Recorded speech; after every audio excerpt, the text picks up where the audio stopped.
problema, clutch, lusot ang clutch. Kinalas natin ang kanyang clutch master, binigay sa customer para sample, and then idinamay niya na yung sa handle dahil hindi na bumubukas, putol. Yan, kinilas natin yung ano niya,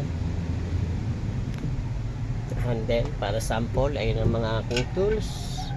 Yan, kalas ang kanyang cluster para makadaan ang pagtanggal mo ng hose. Yan, ito ay gawa ng subida. Yan, pagbili ng clutch master kailangan may brake fluid din kasi bibleed natin pagkatapos kalasin.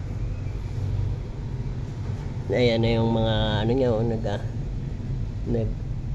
pagka ganyan nagli-leak, ayan kakainin niya talaga yung mga pintura. Kailangan buhusan kagad ng tubig para hindi masira ang pintura.